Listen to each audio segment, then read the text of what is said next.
A sanha arrecadatória não tem fim e a desculpa é sempre a mesma: justiça social. O Senado aprovou novos aumentos de impostos para cobrir o rombo que eles mesmos criaram. Dessa vez, o alvo são as fintechs e as apostas. Esta é a Visão Libertária, sua fonte de informações descentralizadas e distribuídas. Ajude a propagar as ideias de liberdade. Deixe o seu like e compartilhe com seus amigos. Um artigo seu pode virar vídeo aqui também, sabia? Este artigo foi escrito por Altieres, o último herói da Terra, revisado por historiador libertário e narrado por Gordinho Caipira.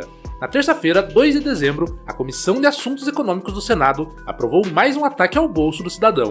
Trata-se de um projeto de lei que aumenta a carga tributária sobre fintechs e empresas de apostas, as chamadas BECs. A justificativa, como sempre, vem embrulhada em boas intenções. Dizem os burocratas que o aumento visa compensar a isenção do imposto de renda para quem ganha até R$ 5.000. Ou seja, o governo finge que dá com uma mão enquanto tira o dobro com a outra. A proposta aprovada prevê um aumento gradual e doloroso. Para as empresas de aposta de cota fixa, a alíquota sobre a receita bruta salta dos atuais 12% para 15% já em 2026. Não satisfeitos, planejam subir para 18% em 2028. Para as fintechs, aquelas empresas que trouxeram alguma competição ao setor bancário, a facada é similar. A alíquota sobe de 15% para 17,5% no próximo ano, chegando a 20% em 2028. O relator do projeto, o senador Ângelo Coronel, do PSD da Bahia, afirmou que a medida traz justiça fiscal. Para ele, tributar quem produz e inova é sinônimo de justiça. Argumenta que esses setores possuem alta rentabilidade e, portanto, devem contribuir mais para o bolo estatal. É a velha lógica de punir o sucesso para financiar o fracasso da máquina pública. O texto também cria o chamado Programa de Regularização Tributária para Pessoas Físicas de Baixa Renda. O nome é bonito, mas na prática trata-se de reconhecimento de que o brasileiro não aguenta mais pagar impostos. O programa permite parcelar dívidas com descontos, mas exige a confissão da dívida. É o Estado criando dificuldades para vender facilidades, mantendo o cidadão preso em suas teias burocráticas.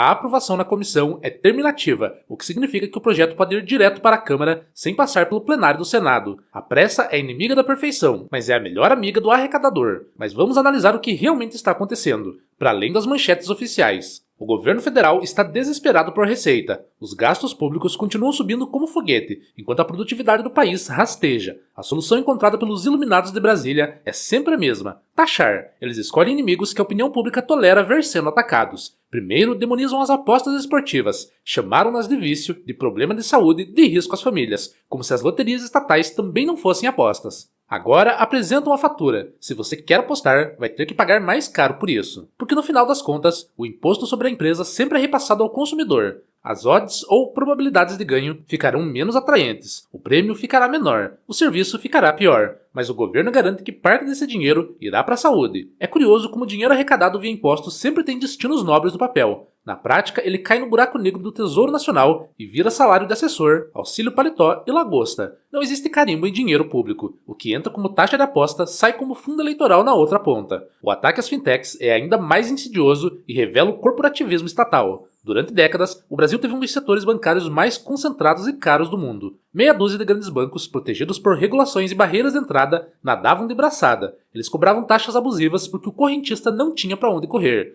Aí surgiram as fintechs, bancos digitais sem agências físicas, com custos menores e serviços mais acessíveis. Elas forçaram os bancões a se mexerem. O povo, especialmente os mais pobres, foi o maior beneficiado. Pessoas que nunca tiveram conta passaram a ter acesso a cartão de crédito e serviços financeiros básicos. Mas isso incomodou. Incomodou os amigos do rei, aqueles que defendem o status quo e a reserva de mercado. O aumento de impostos sobre as fintechs reduz a competitividade delas e diminui a margem para oferecer isenção de tarifas e serviços mais baratos. No fim, quem ganha com isso são os grandes bancos tradicionais. Eles têm gordura para queimar e lobby para se proteger. As startups financeiras, que dependem de crescimento acelerado, serão asfixiadas. É o Estado agindo como braço armado dos cartéis econômicos. Chamam isso de isonomia, mas é apenas protecionismo disfarçado.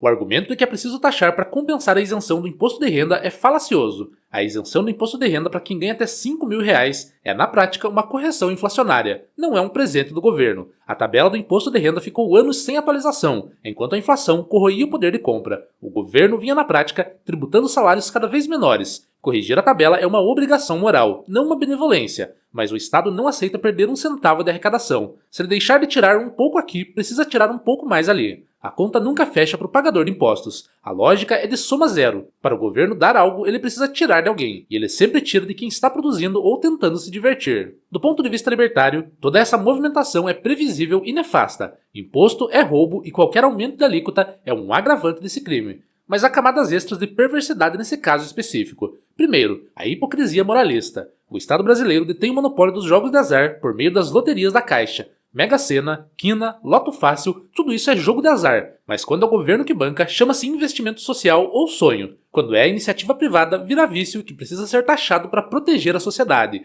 A elite estatal não quer proteger você do jogo, o governo quer ser o único dono da banca. Ele não admite concorrência nem na exploração dos vícios alheios. Se as pessoas preferem as bets às loterias estatais, é porque o serviço é em muitos casos melhor. O retorno ao jogador costuma ser mais alto nas bets do que na loteria da Caixa. O Estado, incompetente até para ser bicheiro, usa a lei para quebrar as pernas da concorrência. Segundo, há a questão da propriedade privada e da liberdade econômica. Uma fintech é uma empresa privada oferecendo um serviço legítimo. Seus lucros pertencem a seus acionistas e investidores. Ao tributar excessivamente, o Estado está na prática confiscando parte da propriedade alheia.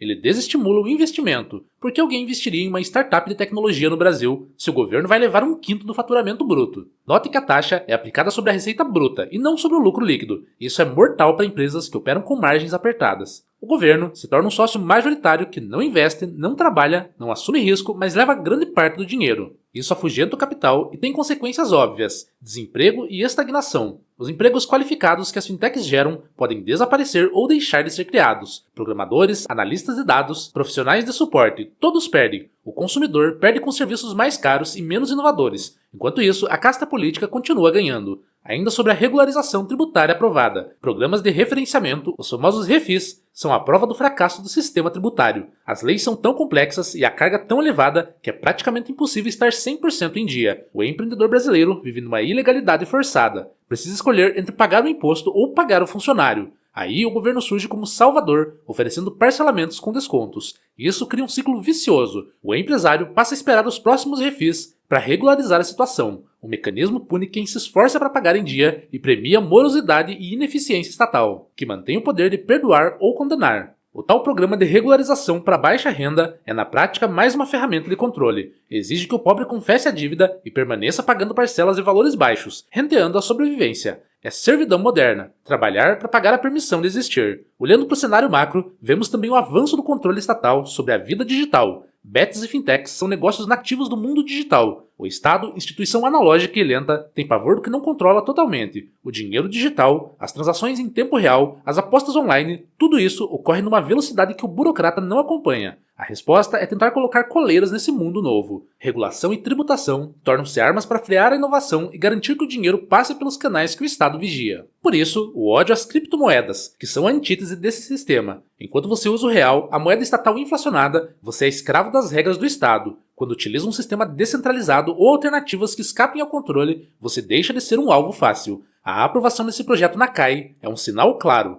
O ano de 2026 tende a ser a caça às bruxas fiscal. Eles precisam de recursos para a campanha eleitoral, para emendas parlamentares e para financiar o populismo. Vão tirar esse dinheiro de onde for mais fácil. O setor de tecnologia e serviços online é a galinha dos ovos de ouro da vez, e vão apertar o pescoço dessa galinha até ela parar de botar ovos. Quando o setor quebrar ou migrar para fora, culparão a ganância dos empresários. É fundamental entender que não existe imposto do pecado ou imposto de luxo sem impacto real sobre a vida das pessoas. Todo imposto incide sobre o tempo e a vida dos cidadãos. Quando taxam a sua aposta, taxam seu lazer. Quando taxam sua conta digital, taxam sua ferramenta de trabalho e de poupança. Não caia na conversa de que os ricos pagarão. As empresas repassam os custos. Quem paga é sempre o consumidor final. O senador que votou a favor disso não sentirá diferença no próprio bolso. O salário dele, pago por você, está garantido e reajustado. A elite burocrática vive em uma bolha, isolada das consequências de suas decisões. Eles decidem quanto você deve pagar, como deve gastar e até como deve se divertir. Se acham que apostar é ruim, tornam-no caro. Se acham que banco grande é bom, dificultam a vida do banco pequeno.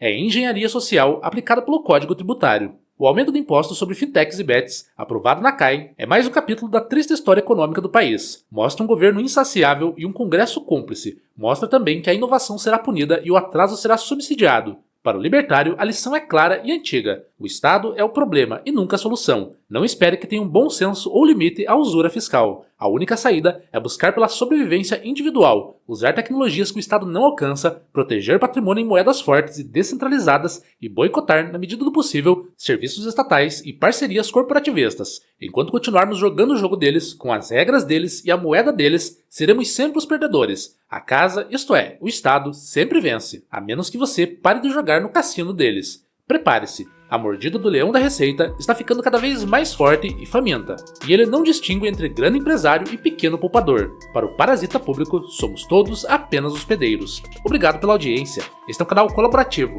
Participe você também. Cadastre-se agora mesmo em nosso site visãolibertaria.com e envie seus artigos por lá. Os colaboradores recebem recompensas em Bitcoin. Inscreva-se no canal e clique no botão da campainha para ser avisado de novos vídeos.